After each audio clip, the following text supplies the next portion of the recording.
indépendamment d'un suivi lecture, parce que ce sont vraiment de belles découvertes, sans pour autant être des coups de cœur. C'est pour ça que j'avais l'année dernière parlé de idées lecture, que je vais donc reprendre en 2017, pour vous parler de ces livres qui, sans être vraiment des coups de cœur, sont des livres qui, à mon sens, méritent d'être connus et surtout d'être lus. Et j'attaque donc avec le premier livre que j'ai envie de vous faire découvrir cette année. Il s'agit d'un roman jeunesse de Marie-Sabine Roger qui a été publié aux éditions Thierry Magnier, et qui s'appelle « Et tu te soumettras à la loi de ton père ». Tout de suite, parlons de ce qui fâche, la couverture absolument immonde, moche, dégueulasse, et qui est sans aucun rapport avec le livre, en tout cas à mon sens. Voilà. Édition Thierry Magnier, je suis désolée, il ne s'agit que de mon avis, mais je ne comprends absolument pas le choix de cette couverture.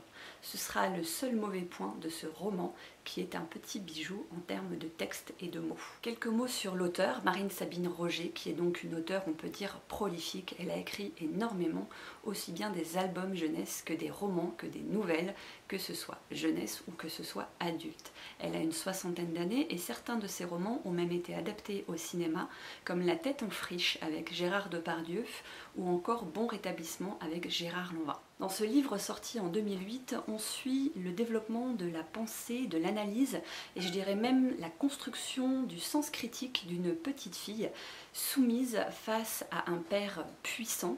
Son père est père au point que cette petite fille estime ne pas avoir de papa. Fanatique. Le fanatisme, vous savez ce que c'est ? Le fanatisme, c'est un dévouement absolu et excessif à une cause qui peut mener à une forte violence, à des actes de violence et surtout à de l'intolérance. Je pense que dans le cadre de ce récit, le mot fanatisme n'est pas trop fort. Qui ne vit qu'au travers, pour et par la religion. Le texte est construit sous la forme d'un quasi-monologue où on suit donc la petite fille au travers de ses réflexions. À la fois, elle se parle à elle-même et elle parle, je pense, à son père, ou en tout cas, elle essaye, en lui expliquant tout ce qui la traverse. Et les mots prennent vraiment toute la place. Elle explique en fait toute son incompréhension et les mots sont tour à tour innocents quand elle essaye de comprendre le sens des prières, des psaumes, des citations, de la façon dont son père peut s'adresser à elle, mais aussi très cinglant quand elle remet en doute certaines pratiques comme la soi-disant charité chrétienne. On assiste à la révolte de cet enfant qui petit à petit prend de la distance, du moins dans son cœur, par rapport à l'éducation et à l'enseignement qu'elle reçoit. Il est aussi question de famille puisque cette petite fille a un tout petit frère et une maman qui sont eux aussi englués dans cette relation autoritaire au mari, au père, face à la violence, face à l'indifférence, et c'est quelque chose de très fort et de très poignant qui moi m'a pris aux tripes. Il est aussi question de convenance et d'hypocrisie. Il y a un épisode notamment où une décision doit être prise par rapport à un voisin, on va dire, et la réaction de tous en mode tout le monde sait, chacun a son mot à dire, mais finalement personne ne fait rien, m'a énormément révoltée également, et c'est un passage très très important du livre, notamment pour ce développement et ce sens critique dont je vous parlais au départ. En conclusion, je dirais qu'il est très très difficile et je pense personnellement impossible de rester indifférent face à ce texte. Il est sensible, il est juste, il est même parfois acide par instant, je dirais.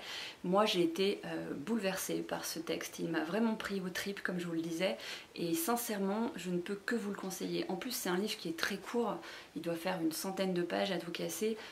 Ça vaut vraiment pas le coup de passer à côté si vous êtes intéressé voilà, par cette remise en question du mot religion ou en tout cas de la façon dont on peut le pratiquer.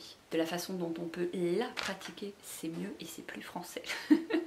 Donc si vous êtes tenté, je vous redis, et tu te soumettras à la loi de ton père, de Marie-Sabine Roger, aux éditions Thierry Magnier. Je vous mets toutes les infos en barre et je vous dis à très bientôt pour une autre idée lecture. Ciao.